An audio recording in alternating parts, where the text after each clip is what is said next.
Hello everyone. आज के इस वीडियो में हम जीके जीएस के 20 मोस्ट इम्पॉर्टेंट क्वेश्चन लेकर के आए हैं जो कि आपके एसएससी की परीक्षाओं में कई बार पूछे गए हैं और आगे भी एसएससी जीडी एमटीएस सीएचएसएल में पूछे जाने की संभावना है। तो आप लोग वीडियो को एंड तक जरूर देखिएगा।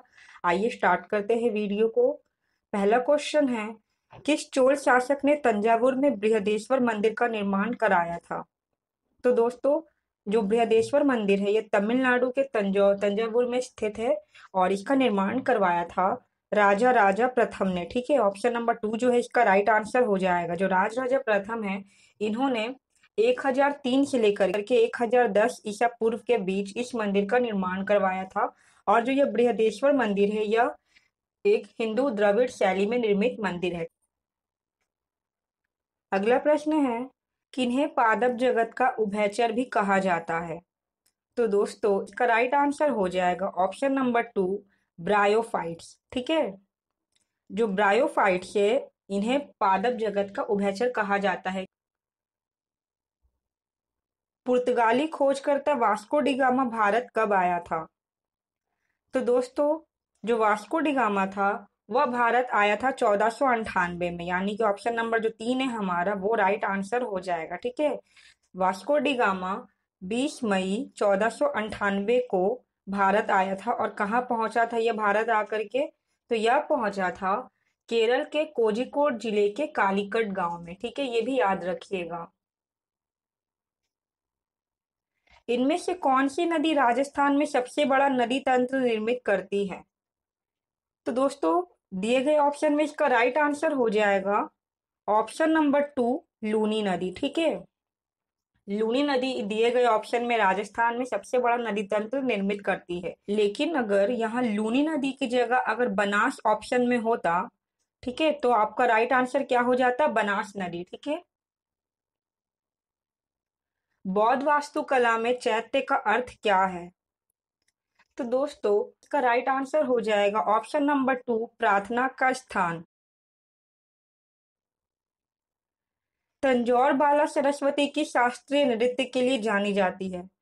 तो दोस्तों, जो ये बाला सरस्वती है, टी बाला सरस्वती, ये भरतनाट्यम नृत्य के लिए जानी जाती है। ऑप्शन नंबर 1 इसका राइट आंसर हो जाएगा। और भरतनाट्यम जो है ये तमिलनाडु का एक क्लासिकल डांस है, ये भी याद रखिएगा। और ये क्वेश्चन जो है आपका सीएचएसएल 2022 में ही पूछा गया है हाल फिलहाल में। ठीक है, ये भी याद रखिएगा, इंपॉर्टेंट क्वेश्चन है। भारतीय संविधान का कौन सा अनुच्छेद शोषण के विरुद्ध अधिकार प्रदान करता है? तो दोस्तों, यह आपका है अनुच्छेद 23। ओके, ऑप्शन नंबर जो 3 है हमारा ये इसका राइट आंसर हो जाएगा। जो संविधान का अनुच्छेद 23 है यह शोषण के विरुद्ध अधिकार प्रदान करता है। यह मानव तस्करी और जबरन श्रम के प्रति संरक्षण प्रदान करता है। बुद्ध ने किस स्थान पर ज्ञान प्राप्त किया था? दोस्तों, गौतम बुद्ध ने बोध गया में ज्ञान प्राप्त किया था। ऑप्शन नंबर 1 इसका राइट आंसर हो जाएगा। और बोध गया बिहार में स्थित है। तापी नदी का उद्गम स्थल किस राज्य में है? दोस्तों, इसका राइट आंसर हो जाएगा ऑप्शन नंबर 4, मध्य प्रदेश। जो तापी नदी है उसका उद्गम स्थल मध्य प्रदेश के बैतूल जिले के मुल्ताई से सतपुड़ा पर्वत श्रृंखला है। ठीक है, वहीं से ये निकलती है और अरब सागर में खंबात की खाड़ी में जाकर के गिरती है। श्वेत प्रकाश का अपने घटक रंगों में विभाजित होने की घटना को क्या कहा जाता है? तो दोस्तों, इसे कहा जाता है ऑप्शन नंबर 1, वर्ण विक्षेपण। ठीक है, ऑप्शन नंबर 1 इसका राइट आंसर हो जाएगा। गौतमीपुत्र सातकर्णी किस राजवंश के शासक थे? तो जो गौतमीपुत्र श्री सातकर्णी थे वो सातवाहन वंश के शासक थे, यानी कि ऑप्शन नंबर जो हमारा 2 है वो इसका राइट आंसर हो जाएगा। और ये गौतमीपुत्र सातकर्णी जो थे ये इस वंश के सबसे महान शासक थे और इस वंश की स्थापना की थी शिमुक ने। ठीक है, और अंतिम राजा अगर पूछा जाए तो वो था विजया सातकर्णी। नोमक्रेम नृत्य उत्सव भारत के किस राज्य में मनाया जाता है? तो दोस्तों, यह मनाया जाता है भारत के मेघालय राज्य में। ऑप्शन नंबर 3 जो है इसका राइट आंसर हो जाएगा। और यह मनाया जाता है नवंबर के महीने में। ठीक है, मेघालय की खासी पहाड़ियों में। और ये 5 दिनों तक यह जो है उत्सव चलता है, ये भी याद रखिएगा। पृथ्वी का केंद्र भाग जो कोर है वो मुख्य रूप से किससे बना है? तो जो पृथ्वी का जो केंद्र भाग है कोर, वो मुख्य रूप से निकेल और लोहा से बना है। ऑप्शन नंबर 2 इसका राइट आंसर हो जाएगा। और इसका जो एक और नाम है नीफे, ठीक है, निकेल और लोहा से बना है इसीलिए इसे शॉर्ट फॉर्म में नीफे भी बोला जाता है। शेर खान ने कन्नौज के युद्ध में हुमायूं को किस वर्ष हराया था? तो दोस्तों इसका राइट आंसर हो जाएगा ऑप्शन नंबर 1, 1540। शेर खान ने कन्नौज के युद्ध में हुमायूं को 1540 में हराया था, ठीक है। कौन सा रोग इंसुलिन की कमी या फिर इंसुलिन के प्रतिरोध के कारण होता है? तो दोस्तों इंसुलिन की कमी के कारण होने वाला रोग है मधुमेह। ऑप्शन नंबर 1 जो है हमारा इसका राइट आंसर हो जाएगा। और जो इंसुलिन है ये हमारे शरीर के अग्नाशय ग्रंथि के बीटा सेल से उत्पन्न होता है, ये भी याद रखिएगा। भारतीय संविधान के अनुसार सरकार के कितने अंग हैं? तो दोस्तों हमारे संविधान के अनुसार सरकार के 3 अंग है, ठीक है। ऑप्शन नंबर 2 इसका राइट आंसर हो जाएगा। वो 3 अंग कौन कौन से हैं?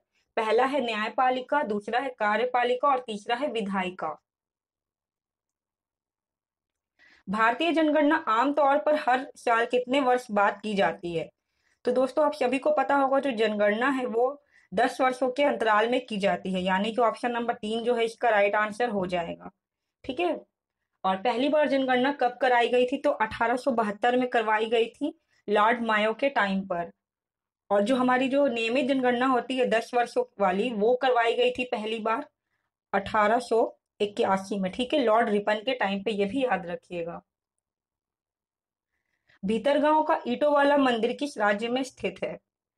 ये दोस्तों एसएससी, एमटीएस और जीडी में पूछा गया प्रश्न है, हाल ही में पूछा गया था।